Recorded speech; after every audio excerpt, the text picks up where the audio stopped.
Hey guys, have you heard of Goldbelly? It's this amazing site where they ship the most iconic, famous foods from restaurants across the country, anywhere, nationwide. I've never found a more perfect gift than food. Goldbelly ships Chicago deep dish pizza, New York bagels, Maine lobster rolls, and even Ina Garden's famous cakes. So, if you're looking for a gift for the food lover in your life, head to goldbelly.com and get 20% off your first order with promo code GIFT. That's goldbelly.com, promo code GIFT. A text says, "You're on my mind." A bouquet from 1-800-Flowers says, "You're my everything."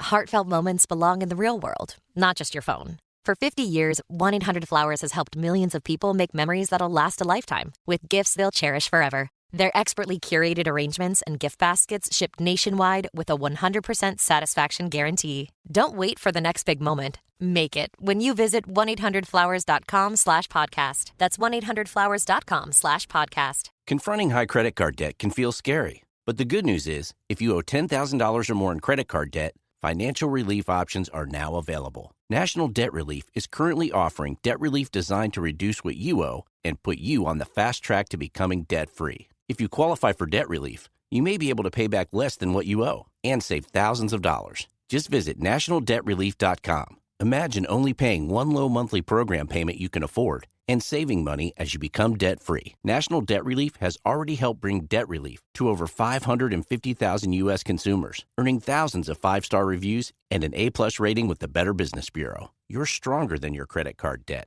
Let today be the day you start turning things around. Take the first step and visit nationaldebtrelief.com to see what debt relief you may qualify for. That's nationaldebtrelief.com.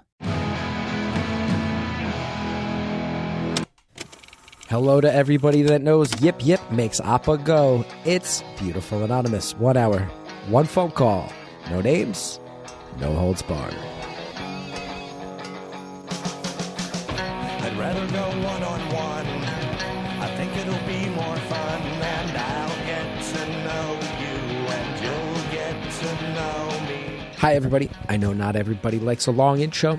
If you want to skip about 11 minutes ahead, maybe 11 and a half, that'll put you right towards the beginning of the call. Thanks so much. Hi, everybody. Chris Gethard here. Welcome to another episode of Beautiful Anonymous. You're going to love this week's call. I think the caller's really cool. I think the caller went through some intense stuff. I'm going to give some warnings on that coming up. A few things I have to put out there. One is I had something crazy happen. I just want to speak it into existence. I got put on a show. It was called The Roast of New Jersey. It's at this theater in New Jersey called the Count Basie Theater. Very, very influential kind of arts hub down near the Jersey Shore. And I was like, The Roast of New Jersey, what is this? And I think a lot of the comics involved were. And I just went in, took it super seriously, and had a set that the entire state of New Jersey is now talking about, and I'm getting the sense that I leveled up after years of trying to become New Jersey's patron saint stand-up comic. I think it's finally happening based on that show. So if you were there, thanks so much for being part of a legendary night. And never had this happen. I did so well at the show that the venue asked me to come back and headline one of their theaters before I even left. So June 19th, I will be there, Red Bank, New Jersey, having this victory lap of a show, and I think it's just going to be a really special night. So if you're on the East Coast, certainly if you're in Jersey, come out. Please go on the victory lap with me, because I think the vibe is that a whole lot of people just found out about me at this show, and those of you who have been with me for 10 years, and in some cases 15, 20 years, I want you to be on the victory lap too, as some of these people who are more, let's face it, just average, normal people buying tickets, less underground, less people finding stuff like this show as they are, quote unquote, discovering me after 26 years of career. I want some of you there too. So if you're in Jersey, or if you're looking for an excuse to visit the Jersey Shore this summer, I would recommend June 19th. Great time to come celebrate, and then come grab some good food in Red Bank and see me at the Count Basie Theater.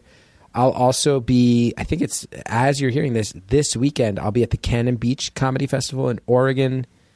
A lot of cool stuff coming up. And this is being released while I'm in Edinburgh, Scotland. So, oh no, I think it's being released the day I got home. Sorry, if you didn't know I was in Edinburgh. I was in Edinburgh Sorry, everybody, if you missed that one. Anyway, what else do I need to talk to you about? I don't think we need to belabor the point on the intro this time. This call... Oh, there is one thing I need to say. First of all, to everybody signed up in the bonus content, we're entering officially a new era of Beautiful Anonymous.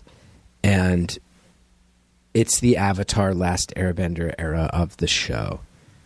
You'll hear that so much of the extra stuff you get behind...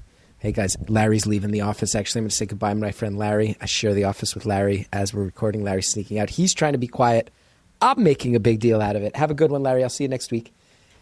And anyway, Cal has recently gotten Hallie and I obsessed with a show called Avatar: The Last Airbender. It's a cartoon that came out around 2005 on Nickelodeon. You maybe have heard of it. He started watching it. Hallie and I realized the show is amazing. We made him watch it entirely again with us. At the time of the recording with the call, we were a few episodes away from the ending. I am happy to tell you that as of this morning, I have officially watched all of Avatar: The Last Airbender, the 3 seasons. It sticks the landing in a way that's remarkable. As far as I'm concerned, when it comes to entertainment franchises that deal with fantasy epic style morals inside of them, watching people walk through a narrative, but also understanding that they're trying to lay out some ethics on how to live and be a good human being. It is Star Wars, it is Lord of the Rings, it is Avatar: The Last Airbender. Nothing else is even in the conversation as far as I'm concerned. And this might sound totally crazy. And maybe I'm just smitten with it because I recently discovered it and missed the boat on it the first time around. And if you know me and what I like in life, you might be shocked to say this. Last Airbender might be the best of all 3 of those. And I am as big a Star Wars fan as it gets. Point being, towards the end of the call, I think we start to mention Avatar: The Last Airbender. It comes up very organically. The bonus content is myself and the caller, who also happens to be a fan, legitimately flipping out and losing our minds and talking relentlessly with heavy spoilers about Avatar: The Last Airbender, which you might think I'm crazy. And you don't have to watch it with a kid. If you watch this show, you will start to fall in love with it. I would also say the exact types of... When Beautiful Anonymous blew up, not only did it blow up in a way nobody expected, but it blew up specifically with... There's always been a little bit of a cliche that the listeners of Beautiful Anonymous tend to be moms, tend to be working women, tend to be women in their 30s, 40s, 50s, not, traditionally thought of as the same audience that the bro podcasters get or that the comedy podcasts get.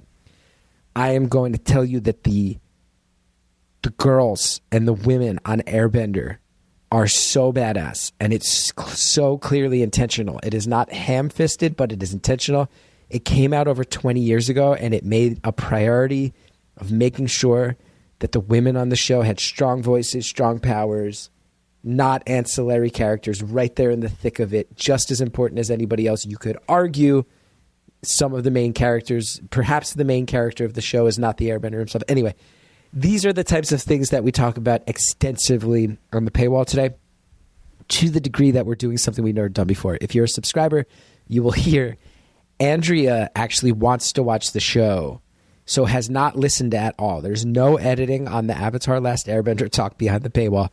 In the beginning, Andrea will tell you, here's the time code. If you don't want any spoilers for Avatar The Last Airbender, skip to this part for the traditional 5 questions. I think the amount of time, and you can sign up at beautifulanonymous.com. And you've been hearing me talk about it for a while. Your episodes are ad-free. You get extra time with each caller.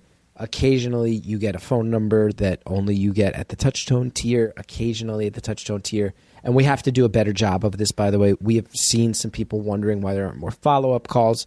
We're getting on that. But point being, Andrea and I work really hard to make it a cool experience back there. It is now also going to be an Avatar The Last Airbender discussion club.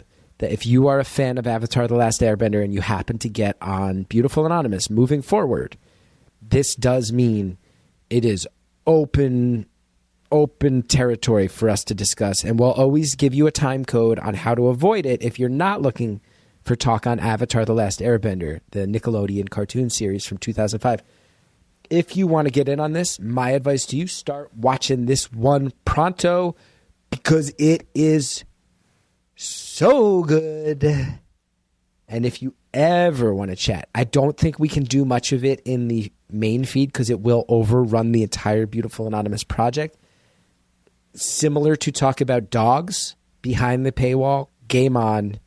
I am so down to talk about it endlessly. I just finished the series earlier today and might start rewatching it from episode 1 tonight. That's how into it I was, that I want to get into the nitty-gritty granular stuff immediately. Anyway, buckle up for that, everybody. In the meantime, this week's caller has a very cool profession. This week's caller is an artist making stuff that helps segue into the talk of the cartoon later, but it's not something we talk about in the free feed. I'll leave the spoilers about what that exact profession is. I will tell you the caller has recently run into situations where by expressing even the mildest of political views on the internet, faced down antagonism and threats that are disturbing and bizarre. So I want to put it out there. Look, we're living at a time in America right now where every single handful of days something happens that is so shocking that it makes us forget everything else going on. In most eras of American history, Minneapolis would not seem like a memory yet. It already does, because now we're at war in Iran.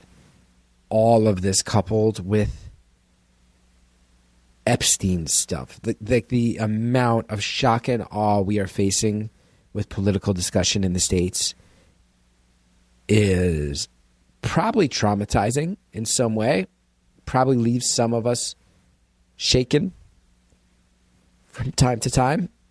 I have to imagine that people are going to look back in this era of history and be able to track anxiety rates showing in different ways, being able to track medical problems related to blood pressure in different ways. This is just real. These will be years that are studied for a long time based on the effect it's going to have on all of us, physically, emotionally, societally. I think there's nothing about that's hyperbolic to say. Point being that podcasts and our podcast can often be escapism. And if you're already stressed out by the news, you're already stressed out about the way that people are treating people politically in this country, you might want to be selective about when you put this one on. And some of the threats that came through the internet via the caller, it's just worth flagging ahead of time. They're the type of lowest common denominator aggression and awfulness that the internet can sometimes spew up. So buckle up for that. And I warned you. That being said, caller's so cool. And the caller didn't take it laying down. And I think you're going to want to hear all about that and how it led to some massively positive results, actually. Enjoy the call. Please stay safe, stay stress-free, do the best you can. Once again, if you're looking for escapism, this one might not be it, but I would recommend the 2005 Nickelodeon cartoon Avatar: The Last Airbender. I am whole hog, all in, legit fan. I say it in the bonus content. If you indicate you are an Avatar fan, I am going to start leaning on Andrea to please bump your call to the front of the line, because I want to talk about it all the time. I'm obsessed with this show. Anyway, enjoy this call. It, in some ways, is a tough one. In some ways, it's a little disturbing. In many other ways, it's about how regular people are drawing lines in the sand and being badass, standing up for themselves, and it might make you feel real solidarity, I would imagine. Enjoy it. Thank you for calling Beautiful Anonymous. A beeping noise will indicate when you are on the show with the host. Hi. Oh, wow. How cool. How you doing? How are you? I'm pretty good, actually, today. Yeah, doing all right. How about you? Yeah, I'm doing really, really good. I just broke a record sales day for my tiny little business. So that was really exciting. And I actually called in today because later today I have a podcast interview that I'm kind of nervous about. And so I thought, well, maybe I'll try this and see if I get on this podcast. And then I did. So you're using us as your kind of warm-up podcast for a bigger deal podcast. I don't know. It's definitely not a bigger deal podcast. But yeah, is that rude? No, it's not rude at all. I'm just glad we're being honest about it. Thank you so much. Yeah, happy to help you. Happy to help you work the muscles for how to talk about whatever you're going to talk about, so that it can go smoother on the other podcast here on our podcast. Yeah, or maybe just to work through some of my nerves. Maybe this one will get me so excited that I'll be a lot chiller on the next one. Is the other podcast listed on Time Magazine's list of 100 best podcasts ever? It is absolutely not. No. So why aren't they the warm-up podcast for this? Well, I don't, because they had a scheduled time? I don't know. That's a good question. Or maybe because my name will actually be on that one. That's fair. So it's like I'm putting myself out there, and this one I'm just putting a mysterious voice out there. That's fair. That's totally fair. I'll stop giving you the business about that. Congrats on the sales day. Is this a business that you own? Thank you. Yeah, I have a little pottery business. I make mugs and stuff. Nice. And I just did I did a shop drop yesterday and today, and it went absolutely amazing. And I'm just about to go on vacation, so things are looking pretty good in my little corner of the world. That's amazing. Congrats. Thank you. Yeah, I'm pretty excited about it. I know there's a whole economy of people making arts, making crafts, selling them, internet shops, etc. Do you have a sense of why you had a record sales day? Kind of. So a few weeks ago, I got a very angry DM from a guy who was upset that I was being political on my business page. And I got really mad back at him, which made me post even more political stuff. And then a lot of people were like, well, now I have to support you just to kind of fuck over that guy. So, yeah, I guess I got angry and people appreciated it. And now they want to buy my stuff. I've been in similar positions. I've navigated that line. Yeah, it's weird though, because you get the overwhelming support, but then the stuff that really sticks with you is like the death threats and the threats of violence and the security risks that come along with it. So you actually got death threats? You got actual... I did. Wow. Yeah. I'm not sure how much you want to air out, how much you want to relive it. What did you say? Either explicitly or even just the broad range of what topics you were talking about, whatever you're comfortable with. Well, yeah. I mean, basically all I said was that, like, if you have a problem with my political opinions, then I don't need your money. Like, if you have a problem with me being anti-Trump, then I don't need your money. And, yeah, that's all you need to say. Oh, and also being femme on the internet is going to, push that over the line to getting the real nasty comments. So you didn't even make a particular political stand. You just said, if you have a sense of who I am politically and you don't support it, no need to give me your money. And just that led to anger? That's all you need to do. What was the nature of this first interaction that led to all this snowball rolling downhill? Oh, I was just posting. So I've always posted political stuff, but I usually do it like on Instagram. You have the stories and then you have like the main grid. Mm-hmm. And usually in my stories, I'll like share information or stuff like that. And I live not too far from Minneapolis. So the stuff with ICE was bad. And so I was sharing stuff about that. And this guy was just like, hey, don't say this on your business account. It's going to cost you money. And I was basically like, if you think I'm doing art for money, well, you're wrong, because why would I be doing art for money? It's like the worst plan. I'm not shocked to hear that you and I share some similar opinions on Minneapolis. Being that you listen to Beautiful Anonymous and you sell pottery on the internet, I assume we share some liberal values. Yeah. And you live in Minnesota? I don't live in Minnesota, but I live in one of the neighboring states, and I go to Minneapolis all the time. It's like a really easy drive for me. So, yeah. I want to connect on this because I think it sounds like you've been, I hate to say this, in some ways a little braver than I've been. I must admit, there have been times where people have come at me about political stuff, and I've gotten it from all directions. I've gotten people more conservative at me saying the same thing. You know, I'm going to unfollow you. This is going to cost you listeners. I've had people more progressive than I am saying that I'm weak, that I'm not doing enough. Sometimes on the same issue. Sometimes on the very same thing. I know there were stretches of Beautiful Anonymous where I remember specifically, I didn't, in terms of Palestine and Israel, that was one topic in particular where I remembered people from both sides expressing anger at me and these sort of vague, this is going to cost you listeners, we're going to spread word on this threats. Sometimes on the same day where I was being told you're not doing enough to speak up in one direction, and then other people going, you're doing too much, and that's a betrayal of us. And it left me scared, left me confused, left me rattled.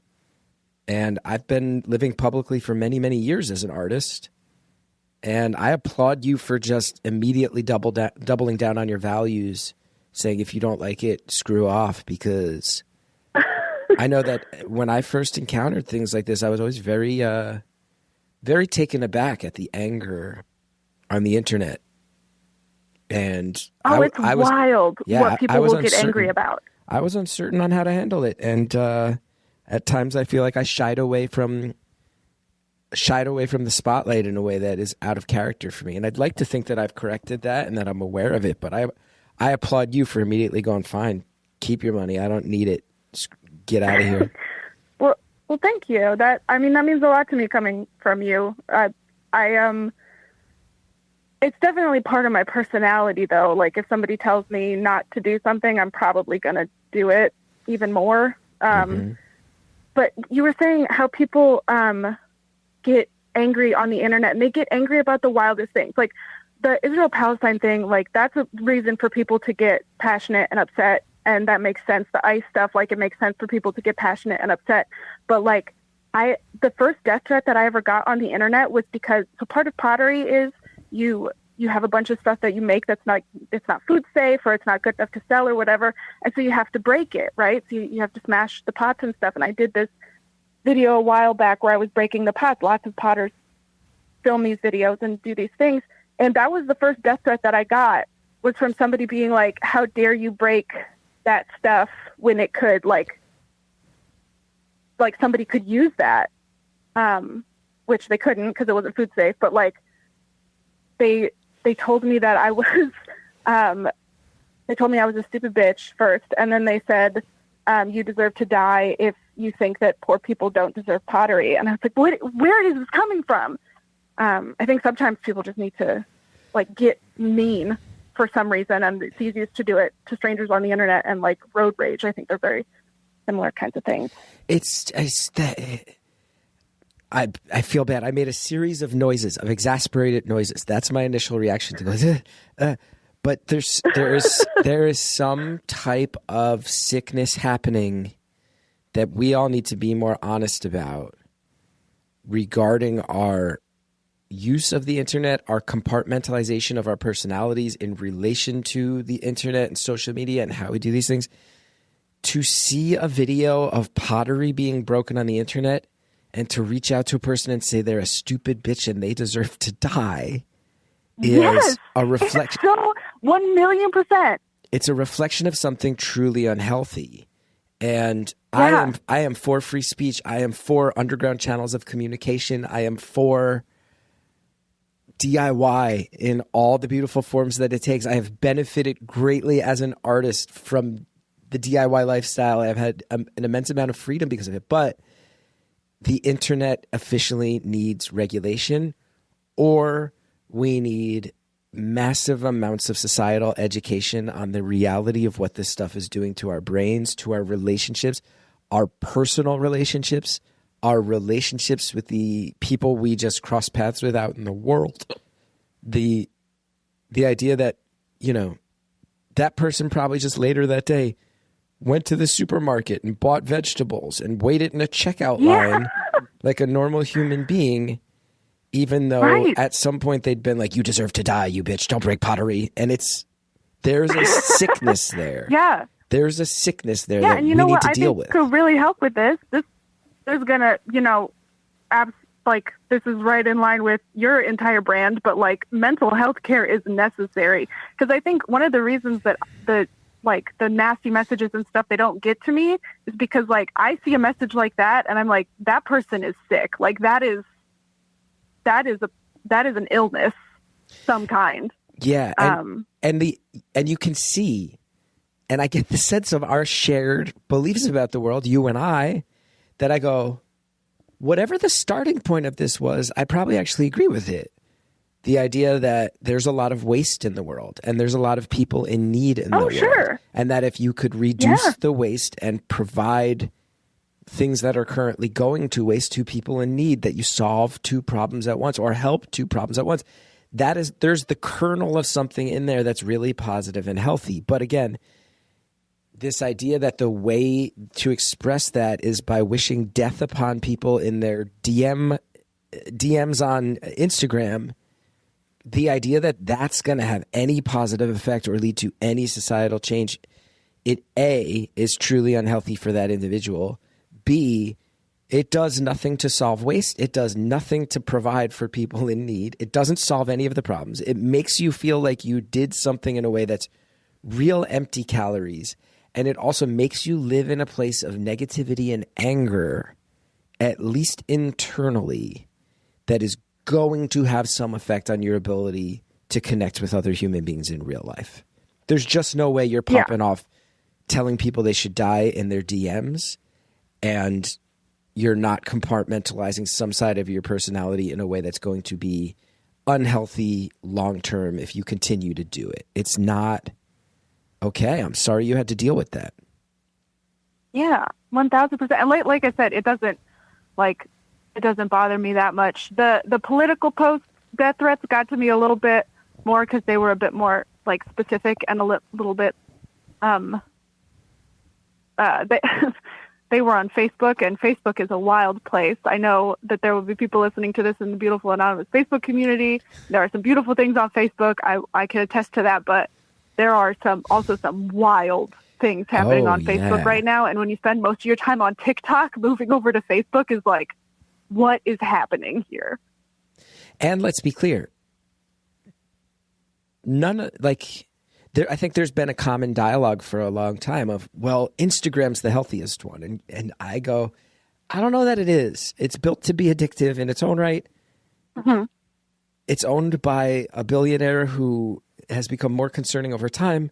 Look at all of these platforms that are meant at connecting people.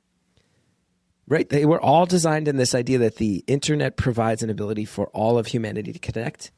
And all the platforms by which we are aiming to connect, from TikTok to Facebook to Instagram to Twitter to all of them, are now officially owned by corporations and or billionaires that we don't trust societally and seem to be making us angry a lot of the time. And that is their business model. They seem to make money based on the amount of anger they can trigger in our daily existence as humans who just want to buy eggs and go to work and then come home and watch a couple of episodes of Avatar: The Last Airbender with our kids. Yeah, exactly. That's their business model, is get us mad at each other so that we keep clicking. Yeah. And so that someone can try to sell us stuff.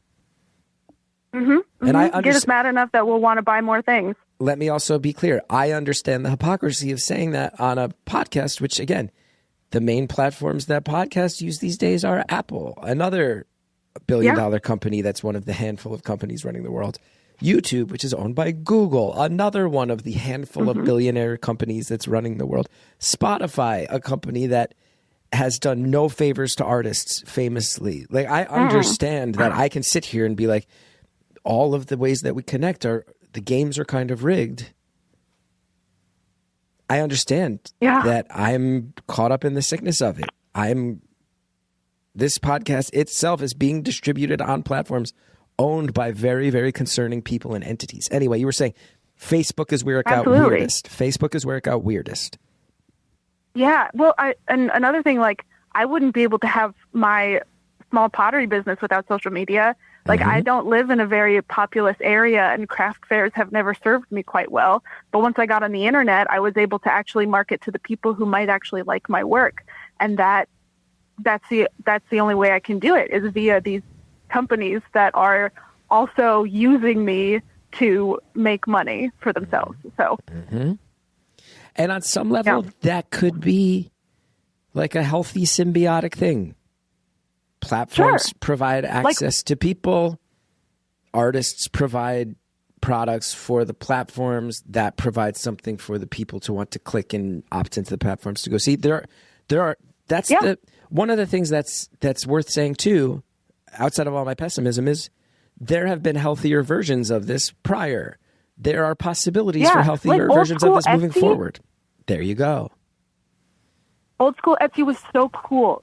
So I opened my first Etsy store when I was 16 years old, and they used to have like a bartering thing on Etsy where you would connect with other makers and trade art with each other. And they had like message boards and way for artists to like build community and all those things. And then once it got bought out by somebody, a few years back, and now it is just, I mean, you can be an artist on Etsy, but it is so difficult. They take so much money from you, and it's mostly just drop shippers. Yeah, the drop shipping that's stuff. all that's there now. And then every time somebody deals with a drop shipper and they order something and it takes 16 weeks to get there, and then when they get it, it's not really what had been advertised. It's a piece of junk. That makes people wary of those platforms for the people just trying to do it the old school way. Poisons the well for everybody. It's wild. So what's the craziest it got on Facebook? It's such a shame. It's almost like capitalism ruins everything or something like that. It's almost as Sorry, what were you saying? I just want to agree with you. It is. It's almost as if complete lack of regulation in capitalism leads to the almost instant shitification of things that were formerly healthy. Almost as if, just food for thought's sake. You said it. I didn't. Don't threaten to kill me on the internet, everybody. Yeah, you can send them my way. I can handle it. I would never. No, because I've dealt with some scary stuff too. I've dealt, just to put it out there, like, and I don't want to be too specific because I don't want to tempt the re-eruption of this. But if people listen to the podcast, they know we've had this service advertises called Delete Me, and I always say they really, really help me.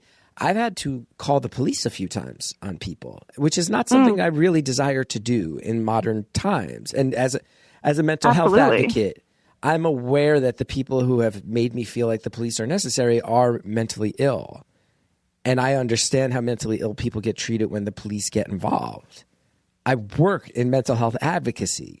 I see how poorly that can go. I take it very seriously. So I'm saying that to let you know that you and I can philosophize about it and be like, oh, wow, they said they're going to kill you, you stupid bitch, you broke pottery. I also know it's also legitimately scary. It's legitimately unsettling. It ruins your day. It ruins your desire to put yourself out there for your business further than you have. It makes you want to withdraw and put yourself in a shell, and that is both a personal mindfuck, and for people like you and I, our businesses live through connections with consumers. So it also has some financial implications. So I get it. Yeah. Yeah. I think so. The pottery one, I was definitely, like I said, able to just sort of, this was just a random person with barely a username. I just sort of let it go, blocked them, and moved on. With the stuff on Facebook, though, that one, it feels less easy to be anonymous on Facebook just because it's been around so long, and like I got my Facebook account when I was a teenager. And so there's a lot of me on that platform, and it would not be difficult for them to find me. So there were a couple that I thought about reporting to the police, but they were all I could see on their profile where they were, and it wasn't near me. So I decided against it. But yeah, it messes you up. It does definitely make you not want to leave your house. That's for sure. Mm-hmm. Mm-hmm. And what's the topics that you've spoken to that got that type of reaction? Because you said it started with just breaking pottery on video, which you explained to me. This is a thing that if you miss the mark or it comes out not meeting the food grade, you do it. So that's a silly one. And I mean, like the person who got mad at me also probably didn't look at the rest of my account, because I then used all of that broken pottery to make a mosaic. So I don't know why they were so mad at me, but boom. After the broken pottery, it was the political stuff. It was a bunch of Trumpers who got on the video got big on Facebook, and it was a bunch of people who really like Trump who decided that I was no longer fit to exist among people because I said I didn't want their money. That was, yeah. So just because you said I don't want to accept money from people if my political beliefs chafe them, you felt there were threats that came in just from that. Yeah. Yeah. Yep. And more death threat level stuff. There was only one death threat. There were two threats of sexual violence. Sexual violence. Yeah. In some ways, more disturbing than a death threat. Kinda, yeah. I would say. From, the life that I've lived, it's easier for me to see the reality in which men rape women than they kill them. I mean, obviously they kill them too, but it's part of reality. It's part of our society. It's part of, just walking around as a femme-presenting person is that constant threat. And so to have it stated to you so plainly it has an effect.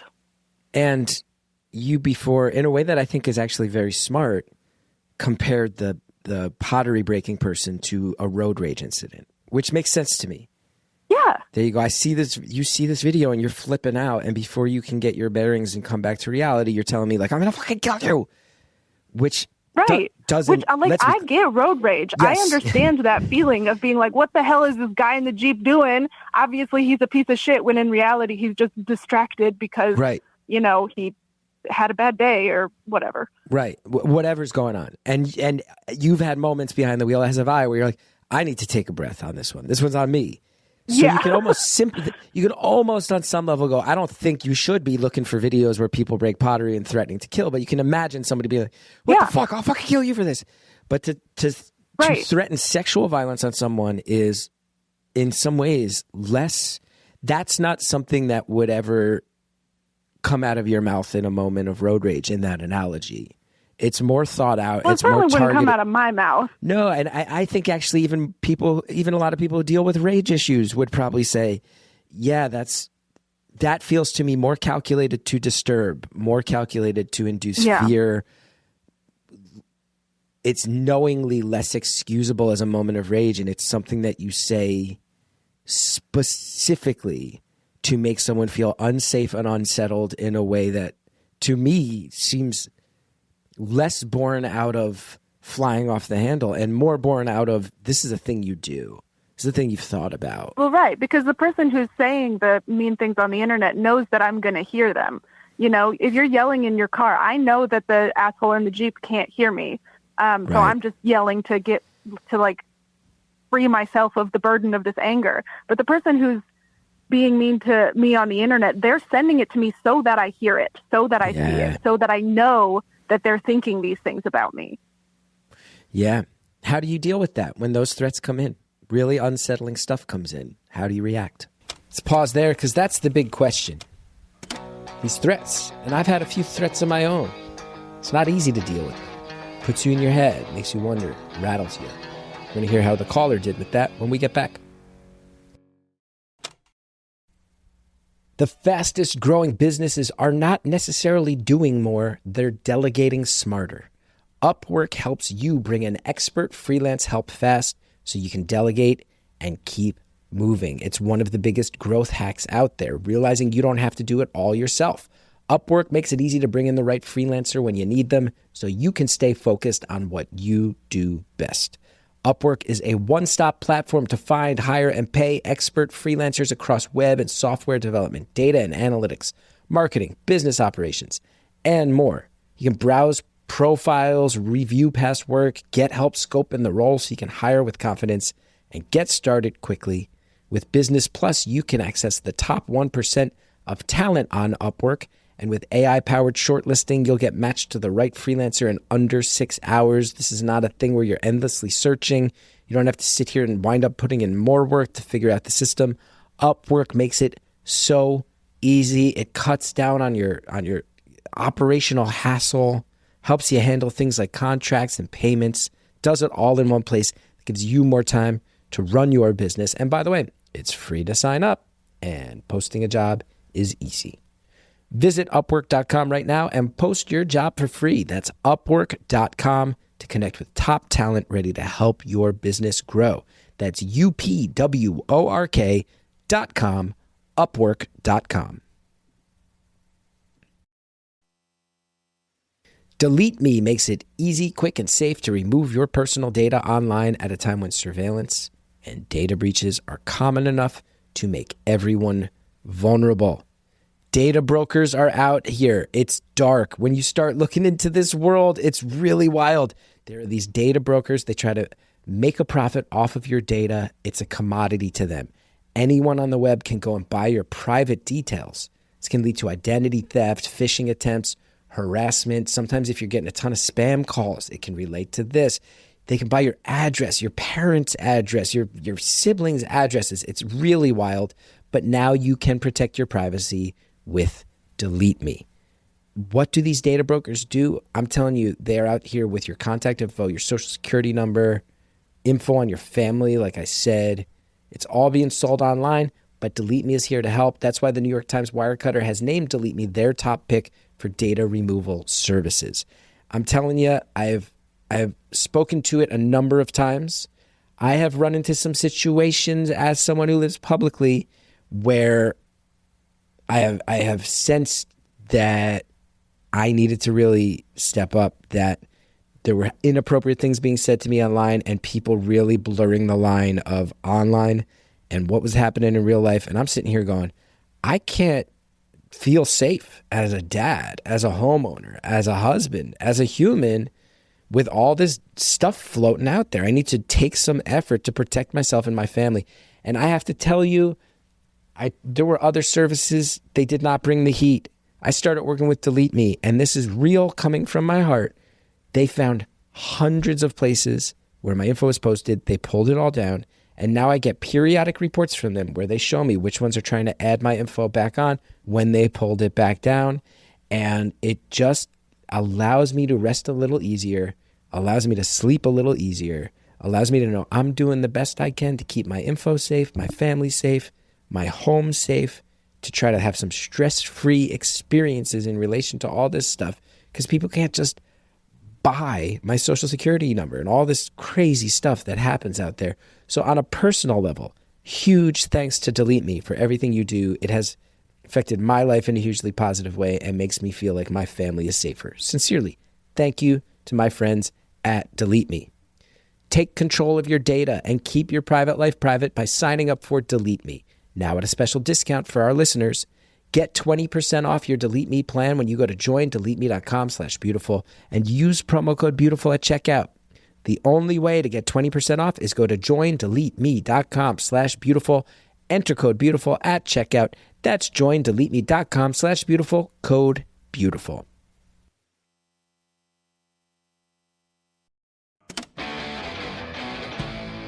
Thanks to all of our advertisers. Now let's get back to the phone call. How do you deal with that when those threats come in? Really unsettling stuff comes in. How do you react? Well, I start by deleting the comments and blocking them. That's step one. You gotta be real liberal with the use of the block button these days, in my experience. And then I take a deep breath and I try to forget about it, and then I don't forget about it. And then I pet my dog and sometimes cry, but I'm very, very specific to block them first so that I don't respond, because that's only going to make things worse. And to be clear, I don't like, there were several comments, just to go back to the pottery breaking video, because that one's a little bit easier to talk about. There were several comments that were like, no, I would buy that. I'm not going to block that person, right? They're not doing anything wrong. Mm-hmm. But I like you, I feel like people should be able to express themselves freely and say what they want. But at the same time, I have the right to then block you because I don't want to hear what you're saying to me. But I should probably go back to therapy about it. It'd probably be good to talk to somebody about it. Probably. And how does it affect? Because here's the sad question. I mean, there's so many sad questions, but a sad question, and one that I've dealt with. How does it affect your desire or willingness or ability to express your values openly the next time it comes to do it? Because that's where they win. Oof. Even if it's just one comment that you remove 90 seconds later and maybe nobody else even saw it, but that means the next time some video comes up that you're inclined to share it and say, I don't agree with this and I don't care if it affects my business. Do you hesitate on sharing it because the last time you did, someone threatened sexual violence on you, which is a valid reaction and your right to do it, but also probably what they wanted all along, right? Yeah. Yeah. Well, exactly. And that comes down to my tendency to double down on stuff. So I'm going to keep posting, and I can't stop because the assholes are trying to make me stop. Like, that's a horrible reason to stop doing something.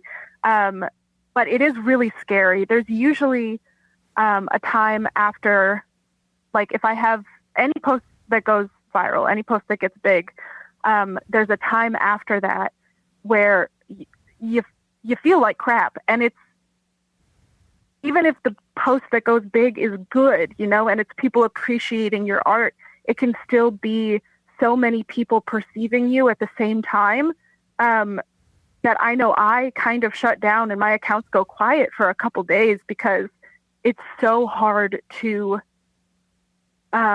take it all in. It's so many people, What a strange thing you've been through. And another question that's fair to ask. Sometimes I think about... Oh, no, you think about what? Oh, sorry. Sometimes I think about like when people are watching the Super Bowl or like a big football game or something like that, and there are like millions of people watching it. I sometimes think about like a single mug sitting in the center of the football field with like millions of people either there or on the TV watching this one mug. And that's like, that kind of pressure is so scary because it's so many people. And by mug, you mean like a mug you would have made in a pottery studio and sold? Yeah. Like something that someone drinks coffee out of. Yeah, Yeah, because if you think about it, like, you know, you see a video and it's got 3 million views on it, and you just see the number 3 million, whatever. But then if you think about it, like a stadium full of people plus the people watching at home, and like 3 million people is an insane number of people. Like, that's so many people to be looking at a mug at the same time. Yeah.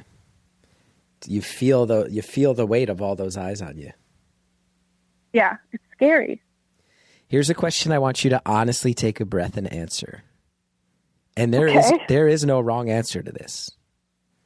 But you mentioned that this situation has recently led to your best sales day ever. Yeah. Is it worth it when it leads to a financial windfall? It's a scary thing to think about, because there's some people who start to foment it, and that becomes their business model. Bait the rage, bait the negativity, call it out. You don't strike me as that type of person, but sounds like you got a chunk of change recently. That feels good. True.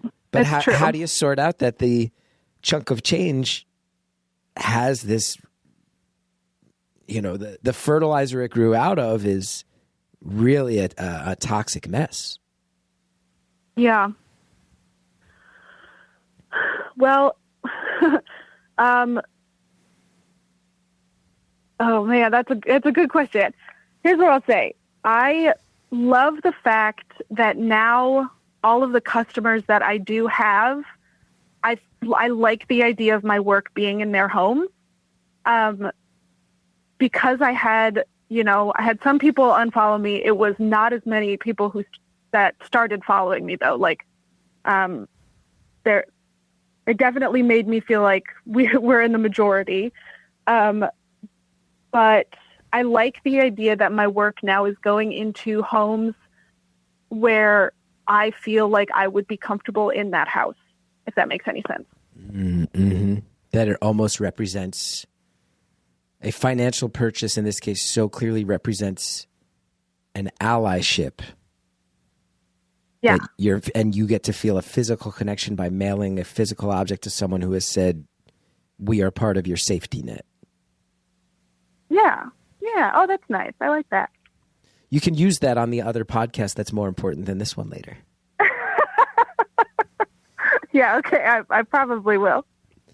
But you still did manage to, I think, validly and beautifully point out that there's a cultural community aspect to this that you appreciate. And I do think that is answer one, and that's great. But when you're spending this money, I bet there's going to be a party that's like, well, I'm glad I get to take myself out to a nice dinner this month, but I wish it didn't mean that creeps threatened my safety and my sense of agency. Yeah. They do feel a little bit disconnected to me though. Like, I there's definitely I don't want it to happen again. Obviously, I mean, it might, but I'd rather it didn't happen again, but I can't shut up about it. So it probably will happen again.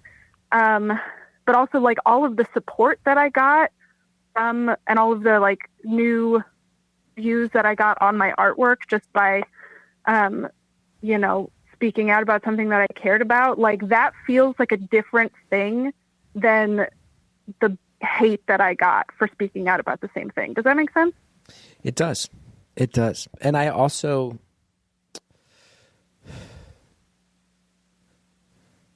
On one level, it's tempting to wonder, why do these people who seem to spend a lot of time targeting people go after you? And I say this with love. Like, you're living somewhere a few hours outside of Minneapolis in what sounds like the upper Midwest selling pottery. And that's awesome. But why do they target you? But then on the other hand, I think it actually makes total sense because that's who actually scares the bad actors in this sphere. That's what's actually threatening. Oh, yeah. It's not threatening for, Elizabeth Warren or Jamie Raskin or even AOC at times. She scares them more than some of the other politicians, but like they're politicians and that's what they're supposed to do.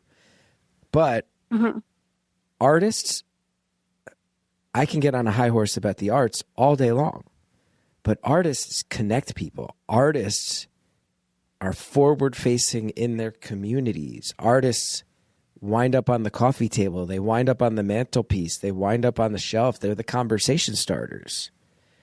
So if the conversation starters are starting conversations they don't like, they have to live in fear. They have to live in fear of somebody making pottery, but also talking shit. They have to live in fear of that. Yeah. In many ways, if I was, let's say, someone interested for financial reasons in seeing fascism take hold because it was going to benefit me, and maybe I was somebody who employed or fomented angry reactions on the internet to shut down discourse, I'd say focus on artists, if not first, then right there at the top of the list. Yeah. People get scared when they feel their power slipping away, and when the little Midwestern potter is saying that they're acting like assholes, that's them having their power taken away. Yeah. I live in this weird space where any fan of this show knows it's a very strange thing where to most of the world, people are like, who? And then to a handful of people, I'm like their guy, and I know that. But there's certain ways I know that when I speak up, I sometimes can have a hunch of, okay, this one's going to make waves. And I was recently in a situation where I was eating in a Friendly's, which if you don't know, that's the restaurant growing up where you go after soccer games and you get ice cream sundaes called Coneheads. And my son had never eaten at one. And we were out for the day and we kind of randomly were like, let's bring him to Friendly's. He's never had a sundae there. Let's go get sundaes at Friendly's. So we got lunch and sundaes and then found out that in the same town, and it's the town where I'm sitting in right now, it's where my office is, that ICE scooped up a dozen people 3 miles away. And and one of them was a man who was walking with his 6-year-old daughter, and they just left her wandering up and down the sidewalk and threw him in a van and drove away. And I wrote a piece for NJ.com, which I still know as our newspaper, the Star Ledger, but they've gone as NJ.com for a while. And I wrote an op-ed about it, and they agreed to publish it. And I knew, I was like, this is the type of thing when I do it that a lot of people look at it. I knew it. And I knew a lot of my neighbors, I live in an area where me and Hallie are the outliers. There's not too many artists. We don't live in one of the artist pockets of New Jersey. We're in an area where it's traditionally been pretty conservative. A lot of our neighbors are conservative. And I knew, I'm like, I'm going to publish this thing, and there's going to be other parents at my kids' school who literally don't talk to me ever again because of this. There's going to be people who I interact with regularly now who are going to give me a cold shoulder moving forward because I'm saying that this is wrong and I don't think we can ignore it. It's in my backyard. It's officially in my backyard. Yeah. It's happening right here.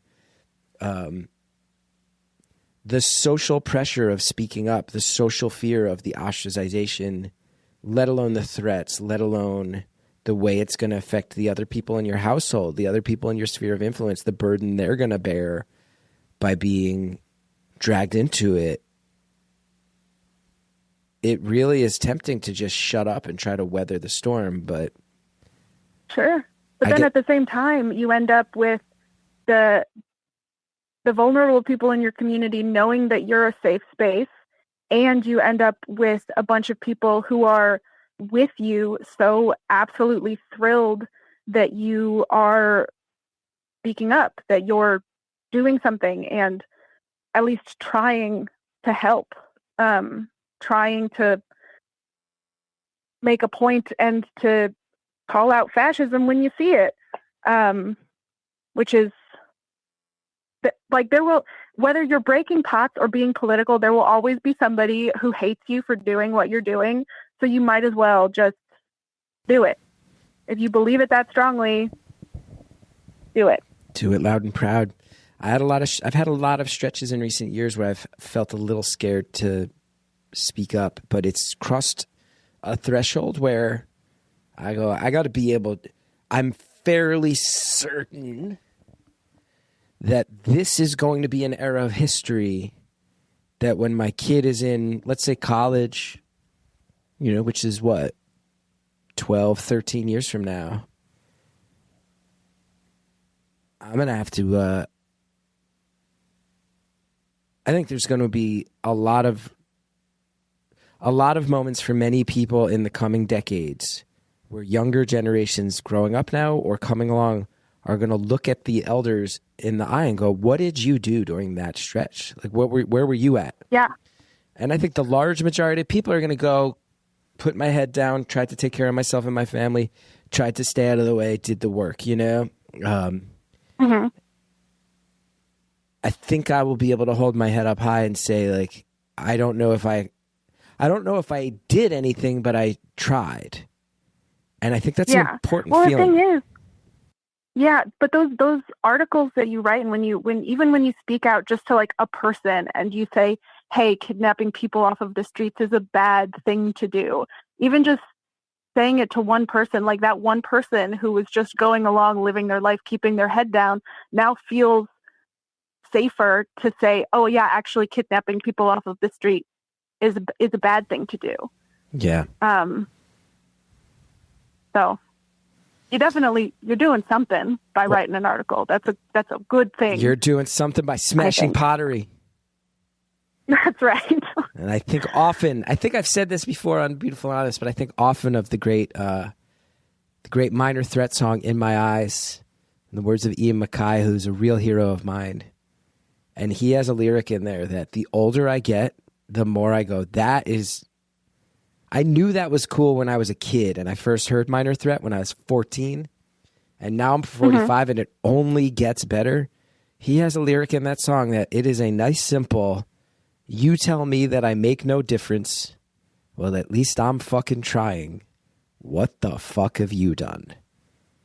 And that lyric... Absolutely. That's beautiful. It is simple and beautiful and ages like a fine goddamn wine. Maybe I make no difference. Maybe you make no difference, but at least we're fucking trying. At least we're trying. We're doing what we can.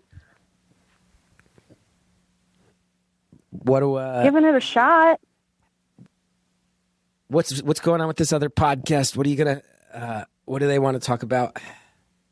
This other podcast that you're so nervous about? Well, the podcast is so boring, and is not very good, probably. I actually really like that podcast. Stop. I feel bad now talking about it. Shit on other podcasts here on Beautiful Anonymous. That's what we're known for here. Yeah. Let's take pot shots at other podcasts here. I'm calling you out blank check. I'm calling you out blank check. You talk about movies. Oh, you say that. I just listened. One of my good friends has been trying to get me to listen to Blank Check for years. Great podcast. And they were like, hey, check out this episode where Chris Gethard talks about like one of your childhood favorite movies. And that's what finally got me to listen to Blank Check, was because you were on an episode of it. So, which Big Fish? Was it the Big Fish episode? Was it No, it's As Good as It Gets. As Good as It Gets. That was pretty good. That one. Yeah.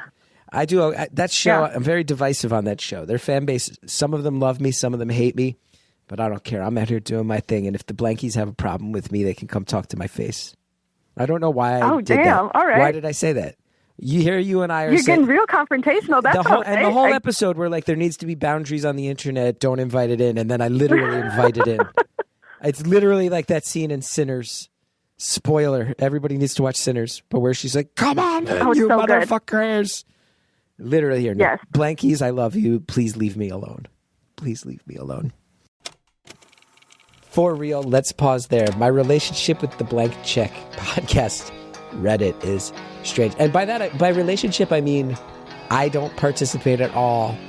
And every handful of months, I'll search my name on Reddit and generally 80, 90% of what comes up is people in the blank check Reddit complaining about me in a way that's sort of confusing and at times a little stressful, and also that obviously, as you can tell, makes me giggle. Anyway, blankies, leave me alone.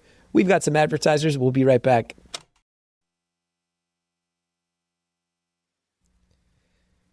A well-built wardrobe, it's about pieces that work together and that hold up over time. That's what Quince does best. Premium materials, thoughtful design, everyday staples that feel easy to wear and easy to rely on, even as the weather shifts. Quince has the everyday essentials that I love with quality that lasts. I have worn their sweaters for many years. They have polos for every occasion, lighter jackets that keep you warm in the changing seasons. The list goes on. And one of the best parts, Quince works with top factories. They cut out the middlemen. That way you're not paying for brand markup, just quality clothing. And by the way, those factories, they meet very rigorous standards for craftsmanship and ethical production. So you can know you're spending your money with people who have good ethics, good morals, doing it the right way. And on top of it, everything's built to hold up to daily wear and still look good season after season. And I can vouch for that. I wear Quince stuff all the time. I will tell you, I recently reached out. I have a friend who's very stylish, and he really knows how to exist in a world in the business world. And I have some work things coming up where I'm going to need to be in some rooms with fancy people. He said, you want to hear one of the biggest secrets? And this is true. I started laughing. I said to him, they advertise on my podcast. He's like, okay, you're going to want to get these types of shoes and a suit and this and that. And he's like, and then get some nice sweaters. I get all my sweaters from this place called Quince. I actually get a lot of my stuff from a place called Quince. They're the best. I'm sitting here going, man, this is my friend who I'm asking how to look fancier in a business setting. And he's telling me to use Quince, who's been advertising on the podcast for years. What a small world. And also what a sign of the great job that Quince is doing is that other people in my life are recommending them to me as a high-end, smart place to get stuff that looks good without totally breaking the bank. Quince is awesome. Refresh your wardrobe with Quince. Go to quince.com/beautiful for free shipping on your order and 365-day returns. Now available in Canada too. That's QUINCE.com/beautiful. Free shipping and 365-day returns. Quince.com/beautiful. This episode is brought to you by Alloy Health. Use code ALLOYPOD for $20 off your first order at myalloy.com. Does your skin have more dryness, less firmness? You're not imagining things. That's why Alloy created M4, made with estriol, the gold standard hormone your body naturally stops producing in midlife.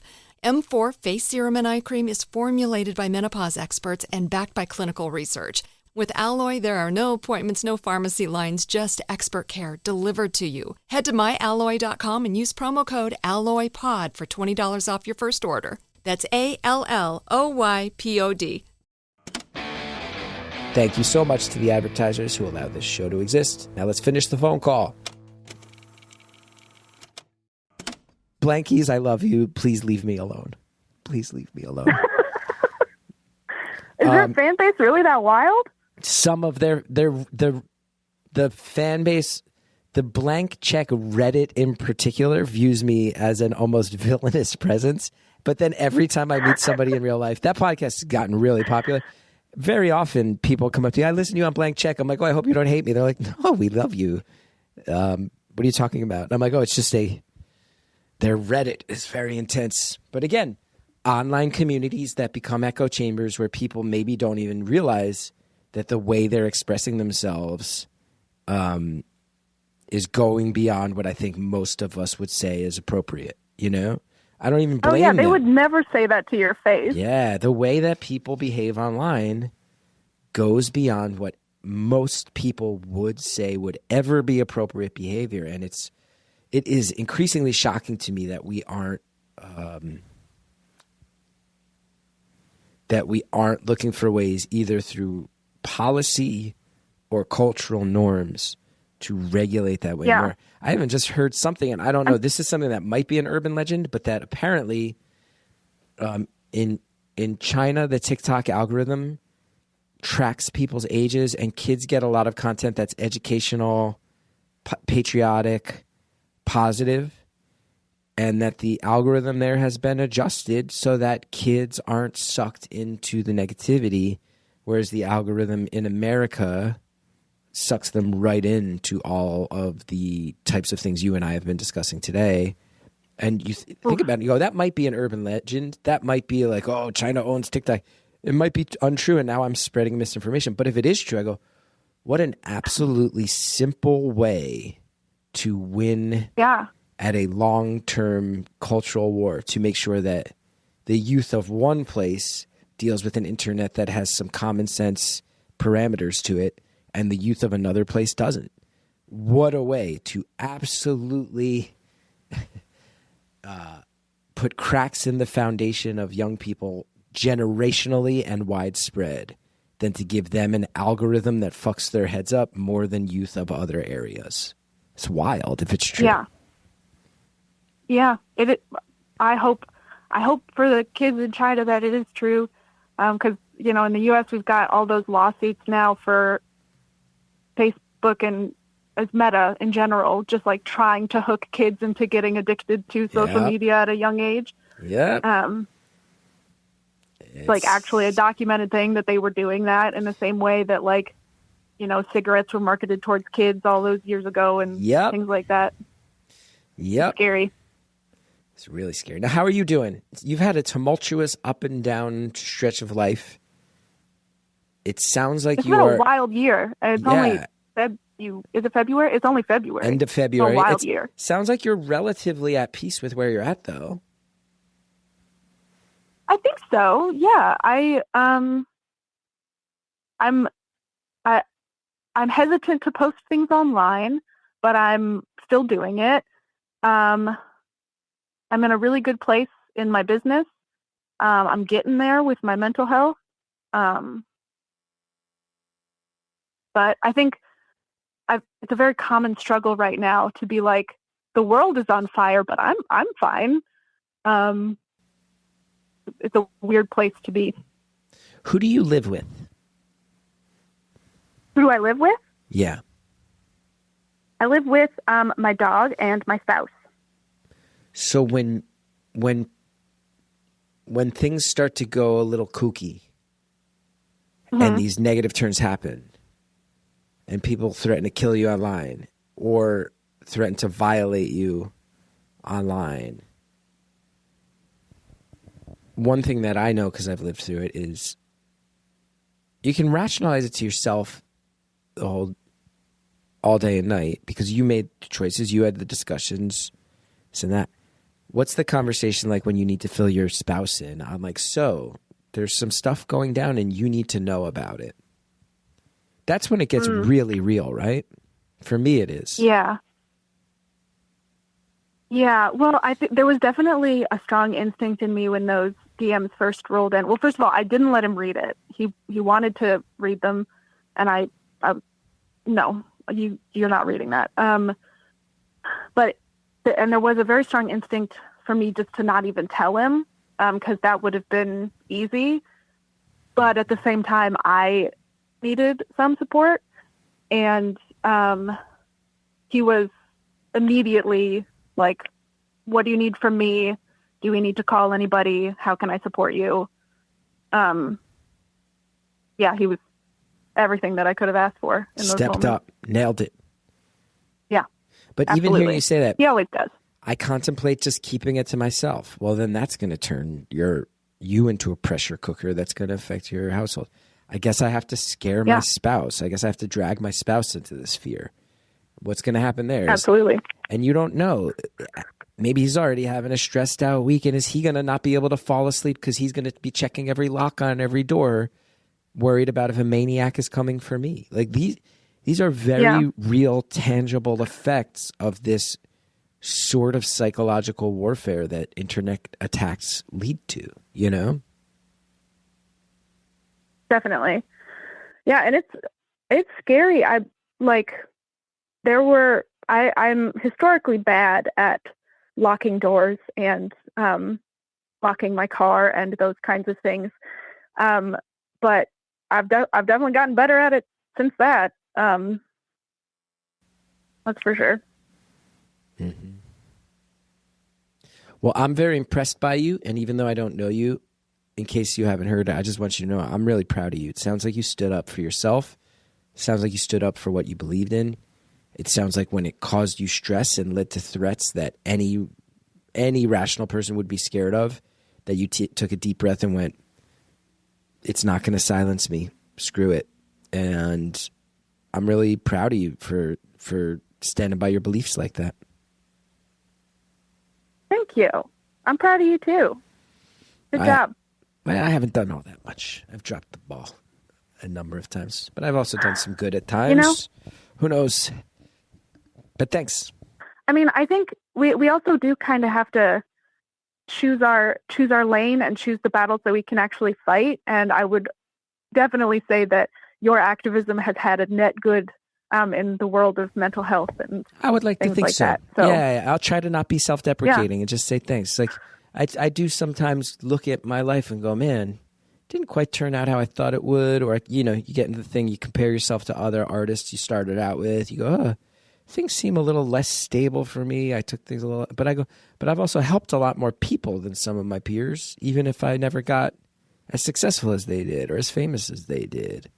But I think I've probably and it's also helped super, more people. Not a competition. No, it's not. You learn that as you get older too, right? That's something that as an artist, you learn over time. Of it feels like when one person does a thing that it's them winning and you losing, and that's not the reality. The reality is everybody's in it together, moving at their own pace, making their own choices. So yeah, I try to remind myself that I've put some good into the world. Thanks for saying that. And it sounds like you have as well. I do what I can. And if we all just did what we could, then we would get a lot of stuff done. If we all just do what we can, you know? Now, if you keep becoming a hero, if you keep becoming a progressive Potter folk hero on the internet, are you even going to be able to keep up with all these orders? I already can't. I already can't. See? Yeah. When all this love is going to turn into all these people ordering mugs to support you. And then you're going to start getting those angry emails. Hey, I ordered my mug 6 weeks ago. Where's my mug? Well, I've gotten some of those. I've gotten a lot of people. This is the thing, just for the world to know, pottery takes so long to make. It's not just you shape it, you fire it, you paint it, you put it, like, it takes so long to make. And the number of emails that I get on like December 1st that are like, hey, can I get something for Christmas? No, you absolutely cannot. It's just, it baffles my mind. Well, I made these plates, and I put a video on the internet about how I made these plates, and then people wanted to see them finished because I threw them and I painted them, and people wanted to see the finished plates so badly that I was getting daily, like 10 to 20 DMs a day of people being like, when are these plates going to be done? When are these plates going to be done? And they weren't even people who ordered the plates, Chris. They were just random people who cared so deeply about these plates and were so impatient that they were yelling at me on the internet about when these plates were going to be done. It was insane. People are so wild. Now, I got a story for you that I think you're going to love. I'm excited to hear it. So I've mentioned on the show that my son he's a good little artist. He's into it. Who knows if it'll last, but for now he likes to sit and draw. He's been taking art classes on Thursday nights. And the first week he was very excited because he got to paint on a real canvas. The teacher he was like, Daddy, it's a canvas. And I could tell he was like, that blew him away. Then last week he was like, I don't even want to tell mommy because I just want to surprise her, but I made something really cool. So we're driving home. I go, what did you do? He goes, well, we got to work with clay and take these things and put stamps down in the clay, and the stamps left these shapes behind. But Daddy, I didn't bring it home because our teacher is bringing it home and lighting it on fire. And I was like, I don't think that's what's happening, man. And he's like, no, it's close to what's happening. He goes, there's a thing that she's going to put it in that lights it on fire. I go, wait, is the thing called a kiln? And he's like, yeah. She's going to put it in a kiln. And I was like, okay, that doesn't light it on fire. It's almost like putting it in an oven, though. Like it heats it up and then it's going to harden. He's like, yeah. That's what's happening. So then you and I are speaking on a Friday. Last night, I get home from work. He's home from art class already. He pulls me aside. He's like, don't tell mommy, but it got even better. And I go, what? He goes, I didn't bring it home again because guess what? I go, what? He goes, she brought them back in and they were all hardened from the kiln. And then we got to paint them. I got to paint them and now the paint is going to dry. And he literally last night goes, Daddy, it's called pottery. He just last night. And now here I am talking with you today. Oh my gosh, that's so beautiful. Oh, I love that. What a good teacher, though, to realize, because the art class is mostly girls and then a few boys. Kudos to her for realizing to get the boys amped up, to tell them that you're lighting it on fire. Good way to get a 6-year-old boy amped up about pottery. Oh, absolutely. You want to get him real excited? You introduce him to raku firing. What the hell is That's raku the real firing? fire. What's raku firing? Raku firing is it's like a live firing thing. I've only done it a couple times. I would love to do it more, but it's so cool. Basically, you fire it in the kiln, but instead of letting the kiln cool, you take it out of the kiln while it's still like 2,000 degrees. So it's like burning hot. You take it out with these metal tongs, and then you put it in something flammable like hay or paper, or some people do sourdough starter, which I'm a big baker, so like that was really exciting. And you put it in something flammable and it sort of erupts in flames, and then you smother the fire. So you do legit. So there is a version firing. of it. You're telling me I can tell my 6-year-old son who's getting into pottery that there's a version of it where you take the thing out and then put it in a bunch of cow poop and set the thing and the cow poop on fire, and it is for real. You set it on fire? Yeah. Oh, he's going to be so thrilled to hear about this. It's really cool. You can watch, there's this TV show called The Great Pottery Throwdown, which is like the Great British Bake Off, but it's about pottery. Okay. And also, I have so many feelings about we don't need to go down that rabbit hole. Great Pottery Throwdown is so good. And they have a raku week for each season. So have you thought about trying to get on the Great Pottery Throwdown? Oh man, I'm going to sound like such a cocky asshole when I say this, but it's for amateur potters. Oh, love it. Love it. It's also in Britain, which I'm not over there. So I also got to just tell you, we just hit time up on you flexing hard that you're a pro level potter. I'm so glad that's where it's going to end. It's an amazing way. Let's go ahead and say goodbye to the people on the free feed, and then we'll, for anybody who signs up at beautifulanonymous.com, not only has your episode been ad-free if you're signed up, but you get more time with all the callers, including this amazing caller on the phone right now. You want to say bye to everybody on the... And it's so worth it. Thank you so much. That's so nice of you.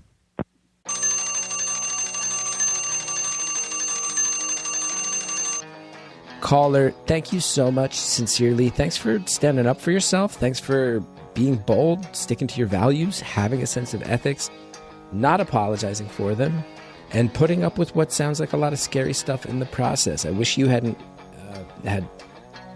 gone through any of that. I also can say that it sounds like you stuck to your morals, stood up for yourself, and that's such a good example. And I'm so glad to see you do it. It's a good example for me, honestly. Thank you so much to Andrea Quinton for producing the show. Thank you to Shellshag for our theme music. punchup.live/Chris Gethard if you want to know when I am out on the road, when I've got shows coming up. That's where you can get all your tickets.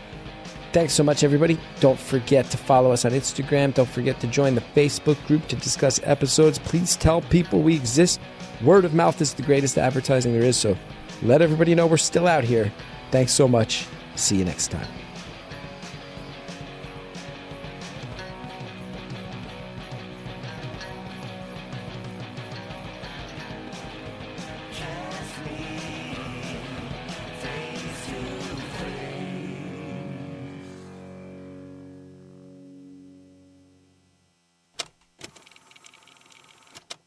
This week on Beautiful Anonymous Plus, here's some of what you'll get from the 5 questions.